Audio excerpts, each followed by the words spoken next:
Okay. Hi, everybody. Good evening. Um, After a short break, we're back again with Rabbi Meir, one of the Tanaim, who the Tanaim are the rabbis that appeared in the Mishnah. And the last year, we focused on Rabbi Meir as a luminary, as his name reflects, right? Someone that's a luminary is someone that's his name is Meir. He would bring light. He would shine light upon the halacha, these ideas.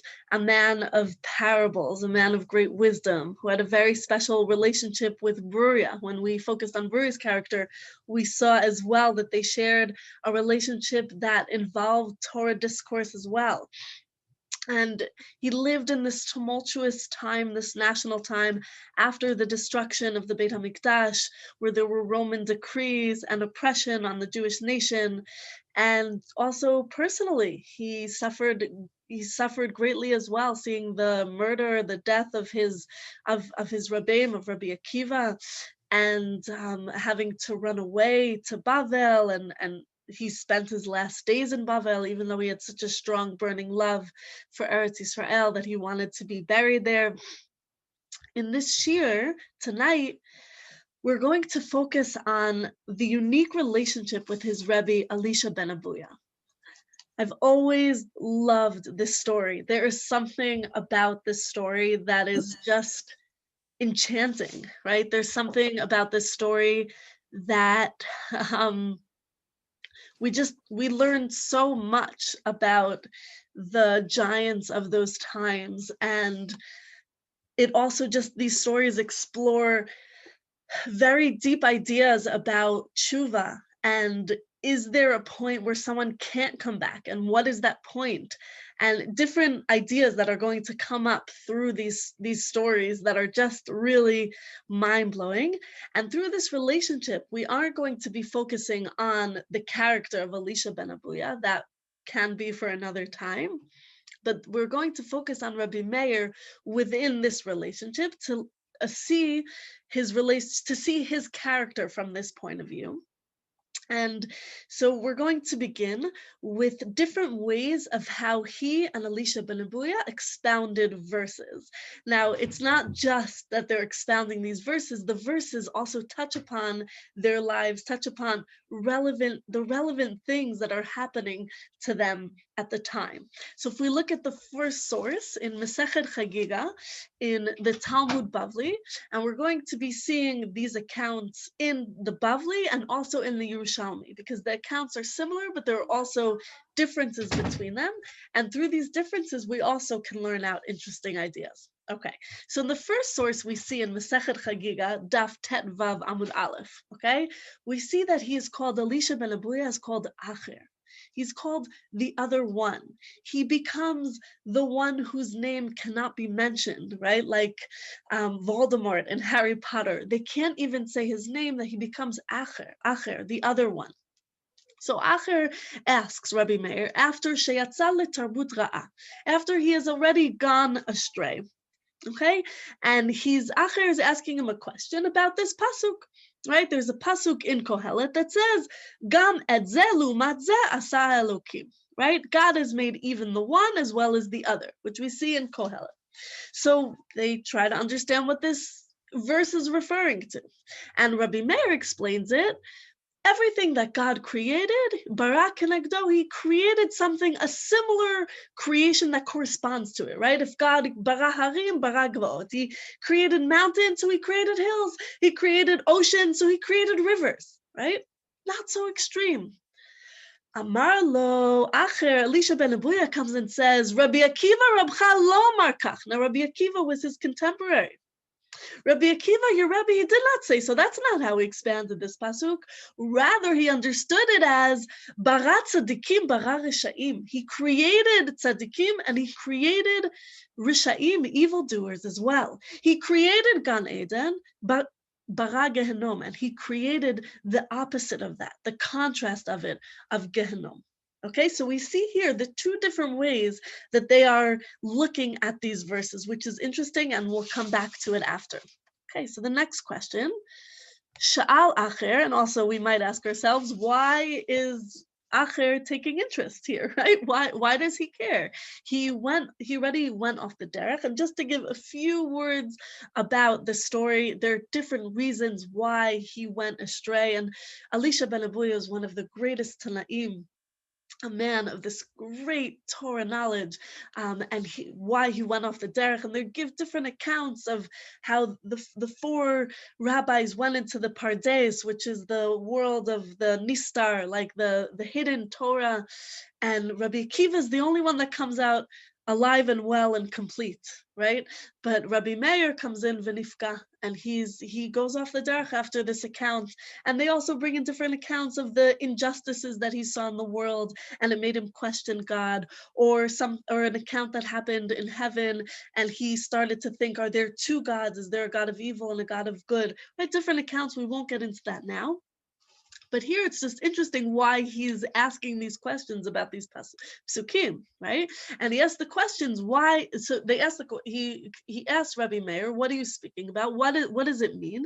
Lo yarchena zahav v'zchuchit v'tmurata klipas." Okay, so that's another pasuk. That's a pasuk in Eov, and the pasuk explains there that says gold and glass cannot equal it, referring to the Torah. Neither shall its exchange be vessels of fine gold. Okay, so the Torah can't be. It's referring to the praise and the honor of the Torah. So if it's referring to that, though, then why would we even bring up glass? Right? It should be compared to gold. Why even glass? So what is Rabbi Meir? How does he explain it? This is referring to the words of Torah. Right? Elo divrei Torah shekashim liknotan. It's hard to acquire them, right? It's hard to acquire them. Kikli zahav v'chlipaz, right? It's hard to acquire words of Torah. You have to work for it. You have to work very hard. We can't just acquire gold, right? It's hard to acquire that. So same too with Torah, but it's very easy to lose it. Like it's easy to lose glass. Glass easily slips from our hands.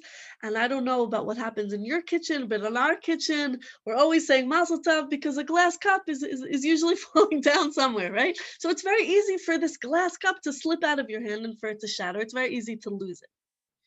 So Acher comes and he says, Amar lo, Rabbi Akiva Rabcha lo amar kach. Your Rabbi Akiva, your Rebbe, he did not say that. He says, "Makli zahav v'kli zchuchit," right? So too, you have this vessel that's made out of gold and it's made out of glass. Even though shenishberu yesh lam takana, even though they become broken, you can still repair them, right? By with heat and melting it, you can bring them back together. Okay? I don't know how the process works, right? But so he's explaining, Av Talmid Chacham. So too with the Talmid Chacham. Even if a Talmid Chacham goes off the derech, strays, sins, transgresses, yesh lo takana. He has a repair. There's hope for him. He opens a window. He opens a door. Elisha opens the door for Rabbi Meir. And what does Rabbi Meir say? He takes his stance and he goes, Afatach hazor bacha. Are you speaking about yourself? You too should return. Right? The same way that you just said that if glass breaks and if gold breaks, you can mold it back together. The same way a Talmid Chacham can go back, you should go back as well. But Elisha, we see his response, and his response is going to be consistent. We're going to see this conversation happening again, this conversation of Rabbi Meir pleading with his Rebbe, Chazor b'cha, come back. Amar lo, Reb Acher says to him, Kvar shamati ma'achorei pargod. I already heard behind the curtain. Shuvu banim shovavim. Return, you wayward children. Chutz mi Acher, except for Acher. Right? Everyone, Hashem says, come back to me. This is the bakol that Elisha ben Avuya hears. Says to him, everyone can come back except for Acher. That's his response. That's the response of Elisha ben Avuya to Rabbi Meir when he pleads with his Rebbe. Okay, so now we come to the story of the most famous stories. These are the stories that just amazing. The stories of Acher riding on his horse when it's Shabbos, right? And we have two different accounts of it, and we're going to go looking into it now. Masechah Chagiga Daf Tet Vav. We're still on the same page. Tanu Rabbanan. The Gemara cites a similar story. There's a story about Acher, Shaya Rochev al Hasus v'Shabbat. He was riding on his horse on Shabbos. V'haya Rabbi Meir mehalech acharav lilmod Torah mipiv. Rabbi Meir's walking after him to learn Torah from his mouth. Right? Can we understand this image? Right? That Elisha ben Avuya is riding a horse on Shabbos, and I saw that someone wrote this. I'm not sure if it was that if we just imagine this happening in current times, it's as if there's this big rabbi speaking to a Talmid Chacham that went off the derech, and he's driving in his car on Shabbos with his cigarette in his mouth, and he's walking next to the window trying to keep up with him just to learn Torah from him. I mean, it's mind-blowing, right? And the Amarlo, he says to him, Meir, Chazor la'achorecha, go back, because I already counted the steps of my horse, ad kan tchum Shabbat. Right, and here we already came to the place where there's a defined amount of how much we are allowed to walk on Shabbat. We got to Tchum Shabbat. We came to the boundary. You must go back. Note again, it's interesting that Elisha is the one that's telling Rabbi Meir. He opens another window. Amarle, Rabbi Meir says to him, Afatach hazor b'cha. You should go back. Right, and if we remember that Rabbi Meir was this man of parables, so he's using that parable of that Elisha ben Avuya he's saying to him, Tchum Shabbos, right? I counted the steps. We're at Tchum Shabbos. Go back, and he's saying, go back. You should go back. Right? You should go back. You should return. Amarle says to him, but I already told you. I heard me'achorei pargot shuvu banim shovavim. Return a wayward sons, chutz mi acher, except for acher. Okay, we see again that he repeats that. This is the bakol. Hashem opened the door for everybody, but he closed me out. Okay, and then the Gemara goes into this account of Rabbi Meir. Takve ilay lebeit midrash. Rabbi Meir takes him and physically brings him to the Beit Midrash. Now, in those times, they had this interesting phenomenon that we spoke about last time as well. I think that they would go into a Beit Midrash where children were learning. They would ask them the pasuk that they were learning, and that pasuk would somehow shine light or give insight upon what was happening in the person's life. Okay, we spoke about that. I remember we spoke about that with Nero, his ancestor, Rabbi Meir's ancestor, who was the Roman general. Okay, so he takes him to the Beit Midrash, and Elisha ben Avuya says to the child, "Psokli psukcha," right? He says, "Recite your verse that you're studying today." And he says to him, the pasuk that he says, "En shalom amar Hashem l'reshaim." There's no peace for the wicked, right? What's the line from Wicked? There's no rest for the wicked, right? There's no peace for the wicked. So he takes him to another Beit Midrash and he says, "Tell me what's your verse?" And he brings in another verse about it doesn't matter how much soap you have and how much you cleanse yourself, the mark of your sin will still remain. He goes to the next Beit Midrash and he asks, they keep asking, and again, all of these psukim are speaking about the despaired situation of a Rasha. And he says that he takes him to 13 different Beit Midrashes, and all of them are giving Elisha ben Avuya that same message that is really strengthening the baskol that Elisha ben Avuya heard, right? That he can't return. And again, so he comes to the last child, the last one, and he says, "Tell me what's your verse." And he says, "Ulerasha amar Elokim ma lecha lesaper chukai." To the Rasha, he says to him, what does he say to him? God says, "What is it for you to declare my statutes, my chukim?" And that child, the child had a stutter. So when he said the word ulerasha, rasha sounds like Elisha, right? So the child had a stutter, and it sounded to him like he said, Ule Elisha Amar Elokim, this special treatment once again of the Baskol, right? That Hashem says to Elisha, Malacha l'saper chukai, you can't go around telling my statutes, right? And so Elisha thinks that this child is mocking him. That's the way he understands it, that this child is mocking him. And the Gemara goes on to say that some say that Acher had a knife and he tore the child apart and sent pieces of the child to 13 different synagogues. But others say merely that he said, if I had a knife, I would have torn him apart, right? But both both accounts don't really reflect so nicely on Elisha ben Avuya. Okay, so if we look into the Yerushalmi, we also here have this a similar account of a story with Rabbi Meir, that Rabbi Meir was sitting and he was expounding in the Beit Midrash in Tiberia, and Elisha's going by and he's riding on his horse. Okay, so we have Rabbi Meir who's sitting and he's giving his lecture in the Beit Midrash, and Elisha's outside riding around on his horse on Shabbos. And Rabbi Meir stops his speech, his sermon, and he goes out to Rabbi Meir, to Elisha.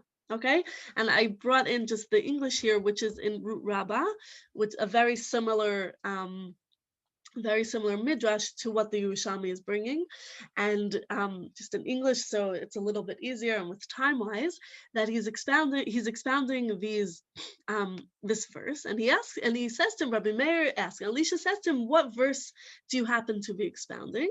And he mentions a verse from Eov, which Hashem blessed the end of Eov's life more than the beginning, right? Hashem berach et acharito merishato.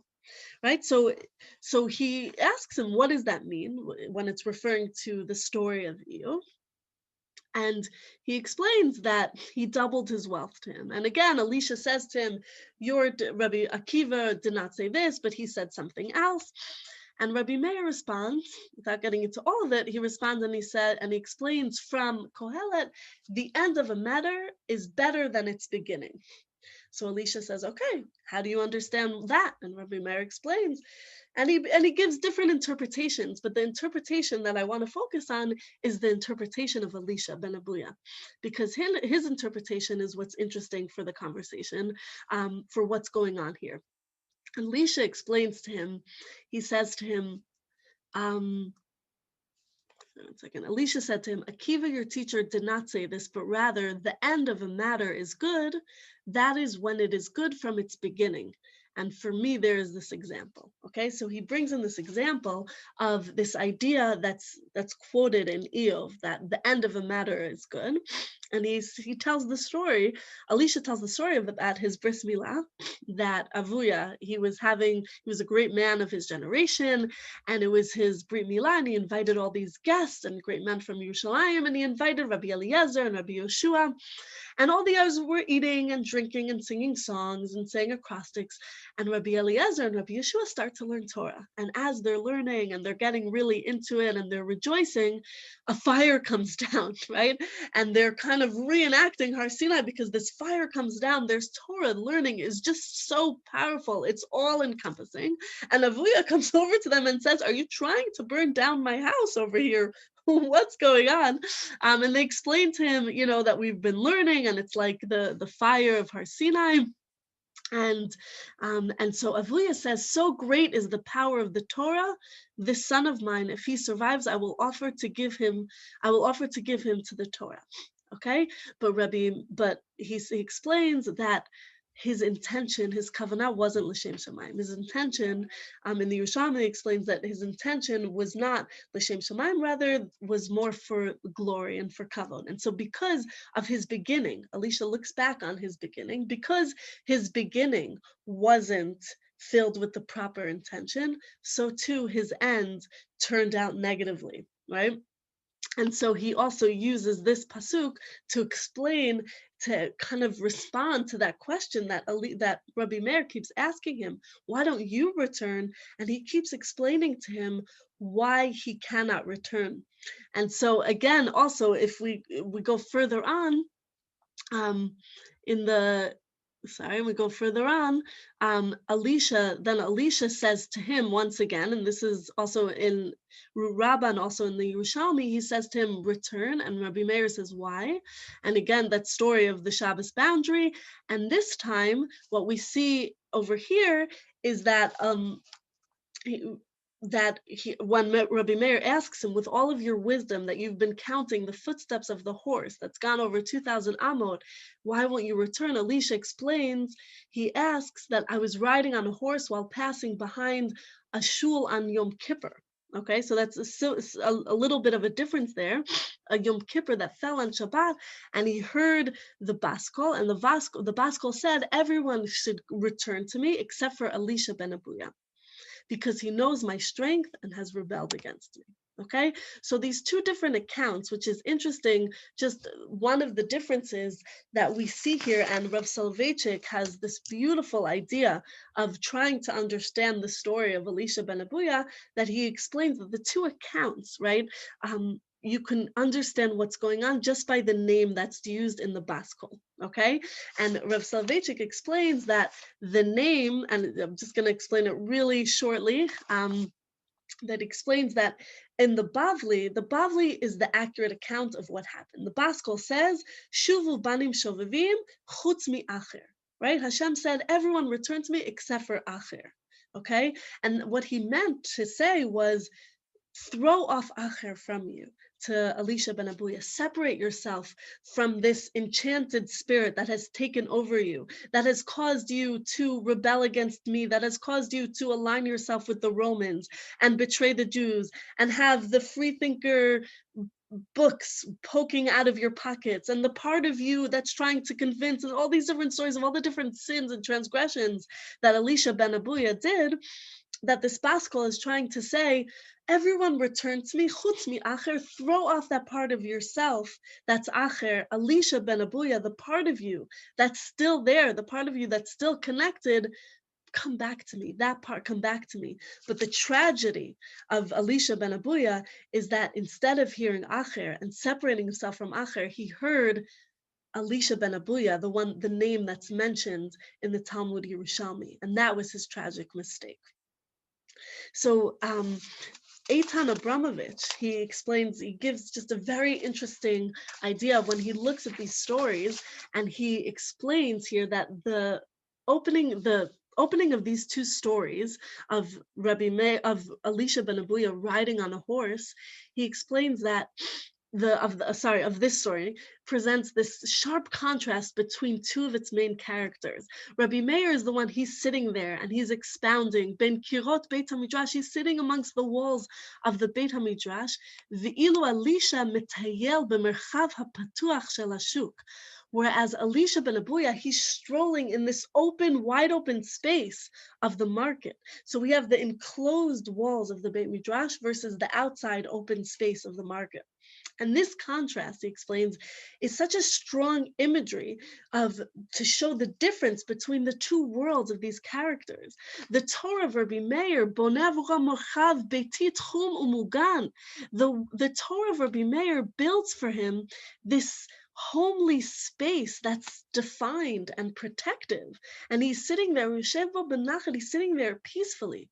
But Elisha has run away from this home, and he hasn't found any place. He hasn't found his place. Hu notar b'chutz, he's left outside. Acher b'mahuto, he's the other one in his essence. And therefore he has nothing left rather than to just wander outside aimlessly.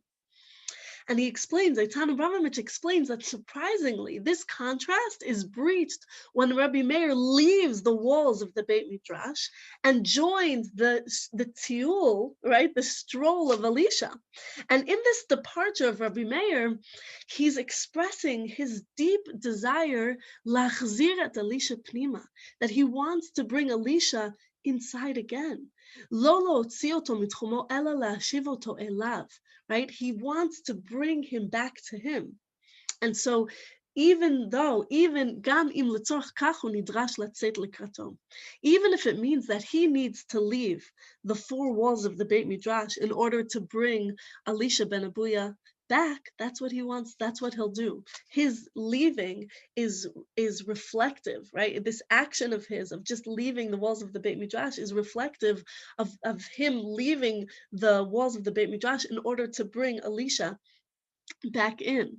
And so the midrashim, all of the midrashim that we've been discussing, the way that he expounds on these verses, he's emphasizing the possibility that you can fix what's happened, that you can repair, that you can go back.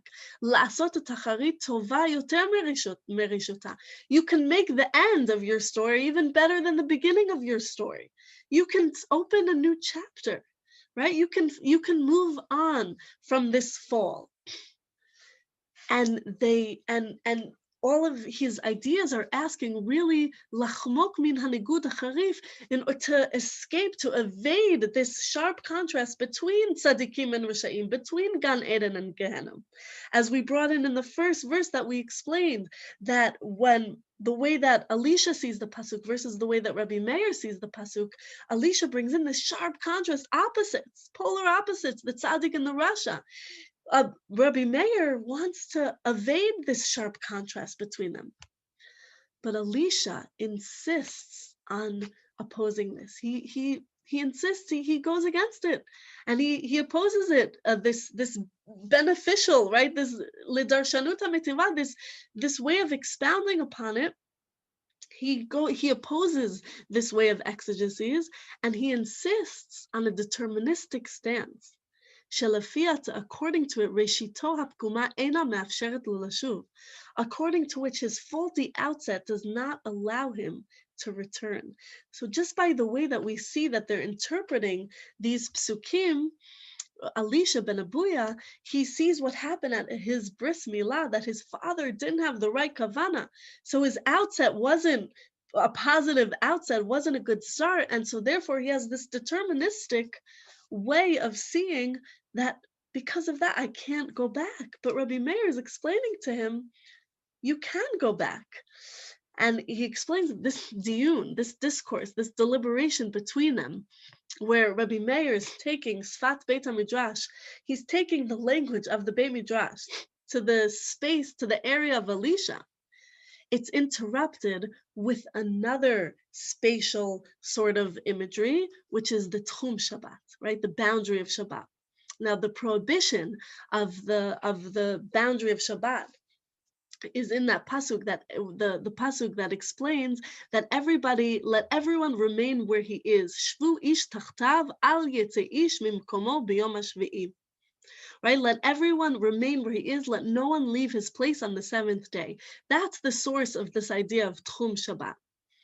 And so the same way that the Beit Midrash represents the distinction between the two worlds, so too also the Tchum Shabbat, the boundary of Shabbos, also is this imagery, the sharp imagery of the distinction between the defined world of Rabbi Meir and the open, breached, shattered world of Elisha.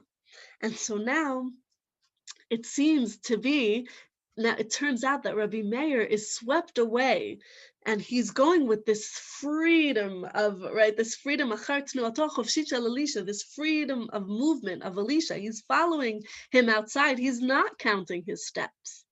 But Elisha all along is aware that this departure of Rabbi Meir towards him, this departure from the Beit Midrash towards him, that there are very strong, clear boundaries. And in the end,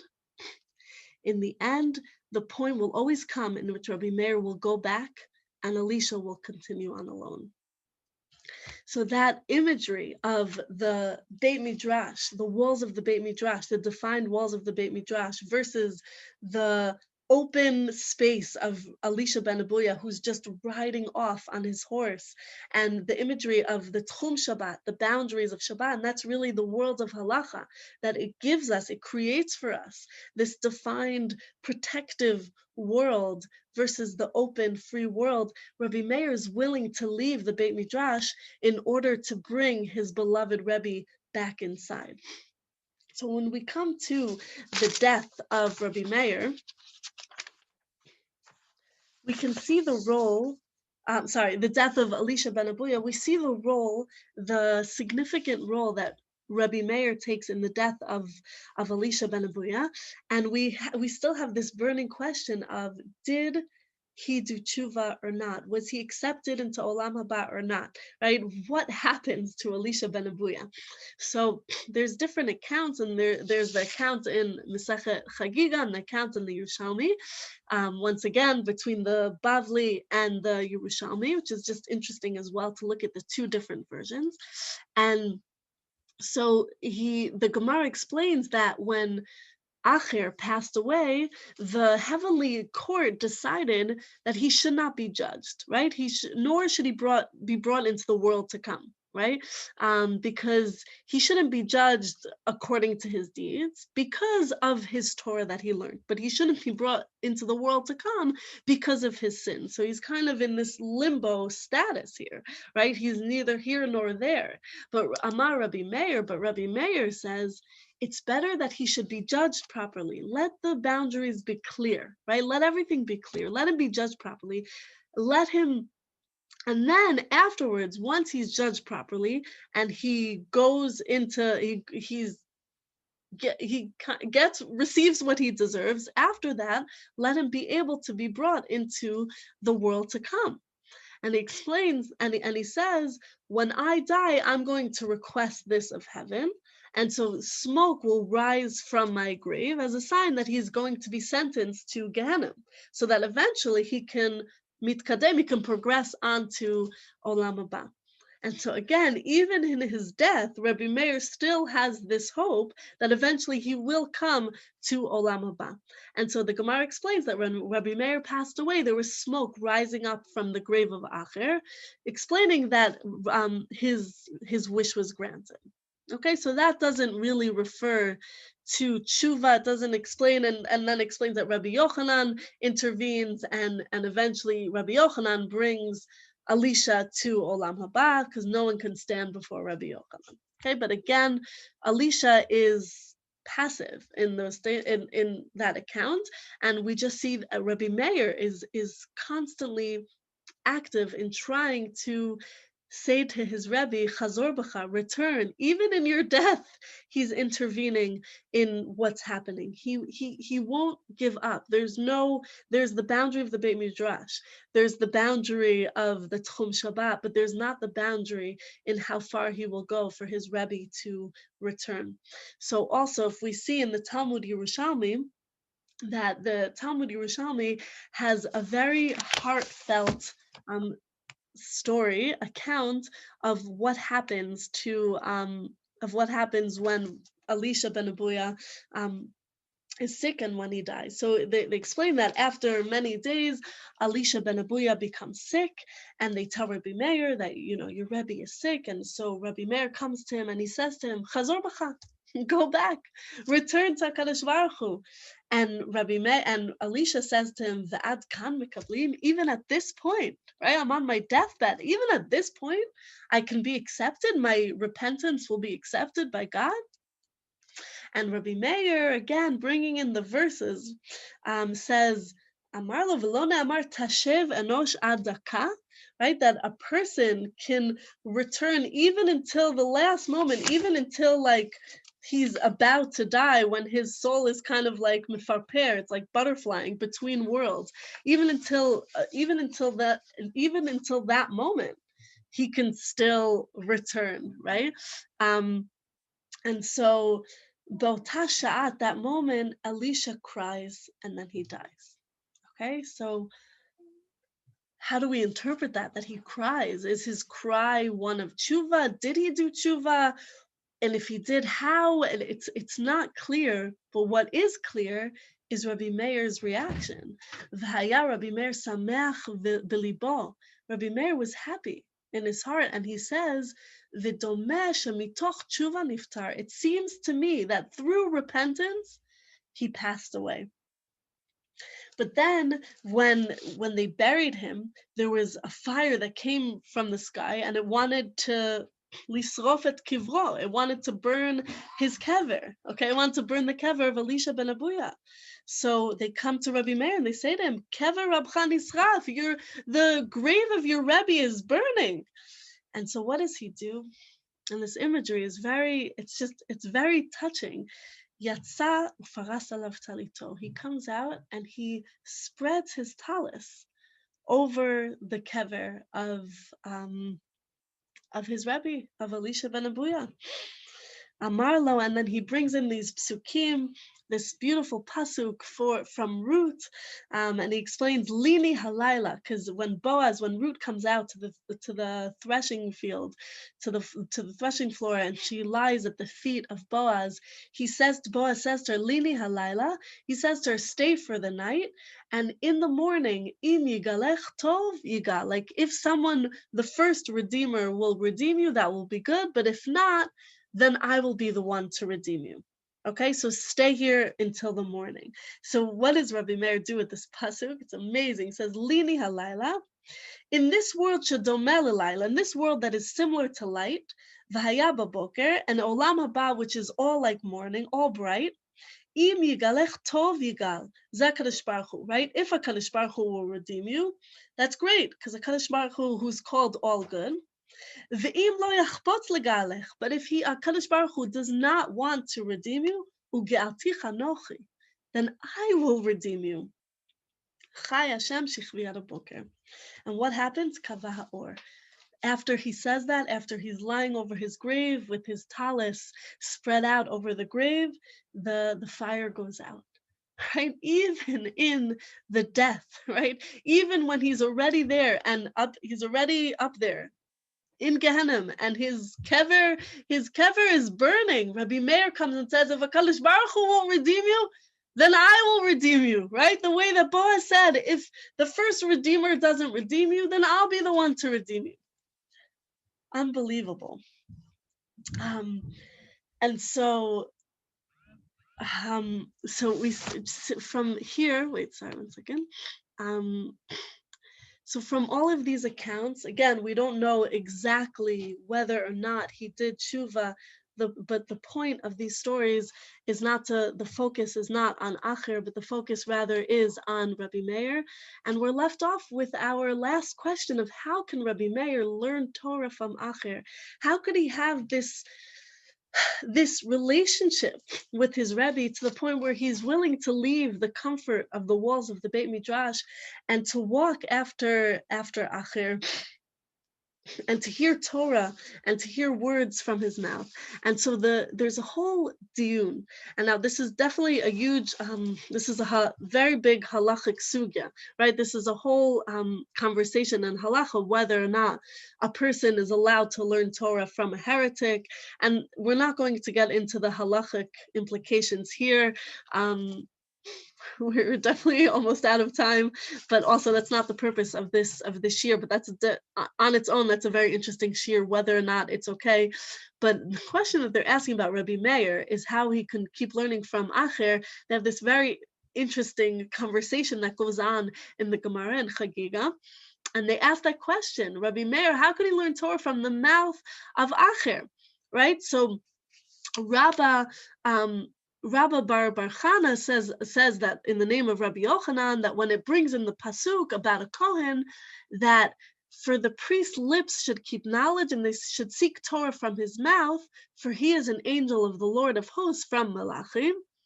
So they explain to him, they say, the verse teaches if the rabbi is similar to an angel, like perfect in his ways, then seek Torah from his mouth. But if not, they should not seek Torah from his mouth. So therefore, this is a question on Rabbi Meir. If Acher was not like an angel of God, not representative of the world of God, left that whole world, left the yeshiva, how can he still be learning from his Rabbi? So Rish Lakish says that Rabbi Meir found a verse and he interpreted it that in Mishlei it says, incline your ear and hear the words of the wise and apply your heart to my knowledge. It doesn't state, right? And in the pasuk it says, hat aznecha ushma divrei chachamim v'libcha tashit lida'ati. Okay? It doesn't say lida'atam lo na'amar, ela lida'ati. Okay, so it explains here, one must listen to the words of the sages despite their flaws, provided that their opinion concurs with that of God, right? And so here, you're not it's possible that someone can be teaching words of Torah, and you don't, and they're transgressing and they're sinning, but you need to just make sure that your views are aligned with God. In the end, um, you're not worshiping your Rebbe, you're worshiping God. So it just matters that it's God's lidati, that your views are aligned with God. So the Gemara says, so then therefore these verses are contradicting each other, because one source says that you can only learn from a scholar who's perfect in his ways, while the other is explaining that it's permitted even to learn from someone whose character is flawed. Okay, so what did they explain? They explain it's not zelo kasha, it's not difficult, kashu lo kasha, right? It's not a difficulty, ha begadol, ha bekatan. It explains that in this case, in the case where it is permitted to learn Torah from a flawed scholar, it's referring to an adult or referring to someone that has maturity, right? And in the case where we can only learn from someone that's like an angel of God, it's referring to someone that's young, that hasn't reached that maturity. And so therefore, someone like Rabbi Meir, he's able to learn from Acher because he can handle it, right? Now, and he's someone that's bigadol, someone that's so great that it won't impact him, whereas a child is so much more impressionable. And also, most people aren't really at the level of Rabbi Meir, the level that he was at. Okay, and then they bring in all these different parables, which are interesting, of comparing the different ways that what Rabbi Meir did in order to be able to learn from his Rebbe. That they explain that he ate from a half-ripe date, and then he threw the peel away. Okay, and then they also compare to like Torah. They also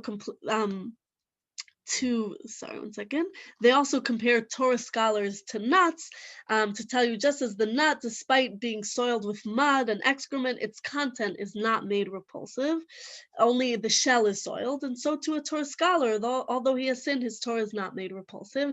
And the third parable that they bring in is the last story to just end off, that the last story in the Gemara, that Rabbi Bar Shela finds Eliyahu, the Eliyahu Hanavi, who appears to him, and he says to Eliyahu, he says, "What is Hakadosh Baruch Hu doing all the time?" And Eliyahu is saying he's bringing halachot that are saying, bringing the halachot by all of the scholars, but he's not bringing in the words of Rabbi Meir. And so, and he says to him, Rabbi Bar Shela asks him why, and Eliyahu explains, because he learned halachot from the mouth of Acher.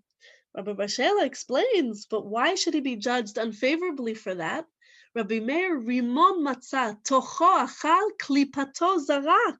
Right? He found a pomegranate. He ate its contents while throwing away its peel. And so he explains to him, your appeal has been received by the heavenly court, and now Hashtakamar Meir b'ni Omer. Now he hears Hashem is saying, Meir b'ni, Rabbi Meir, my son, would say. So that idea was accepted in Shamayim. So I just find, when this question that we're asking, of how could Rabbi Meir, right? How could Rabbi Meir, as the title, believing in a non-believer, right? How could he continue to have this emunah, this faith in his Rebbe, where we know that he has gone through so many different transgressions, and it's difficult to understand. I mean, he's called Acher. Different accounts explain that he really betrayed the Jews. He would teach the Romans the laws of Hilchot Shabbos, so that they would know how to make the Jews violate Shabbos. Right? That's how far he would go. Or someone would be sitting and learning, and he would say, "You shouldn't be learning. You should be having this profession." And he would take people out of the Beit Midrash. So how do we understand that? That Rabbi Meir, and I think just from my humble really understanding, is that in life, there are really different ways to see people, okay? We can evaluate people and people's character by their current actions.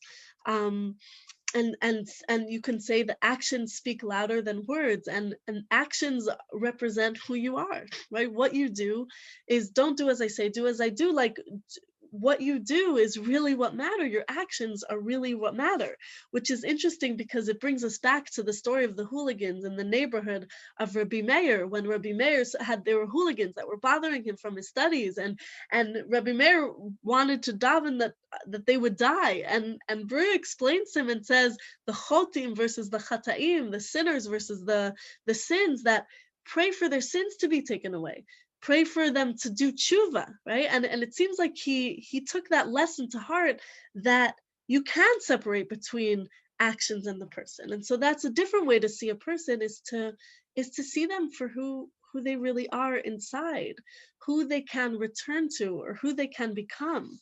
And I think that as teachers, as parents, as my previous job in working with adolescents and addictions, um, we're called upon to really see people for who they are inside, and not just the peel, right? To find the peel, the outer shell is the armor, and to really find that fruit of the pomegranate, right? And we use the pomegranate to see to for our different zchuyot on Rosh Hashanah.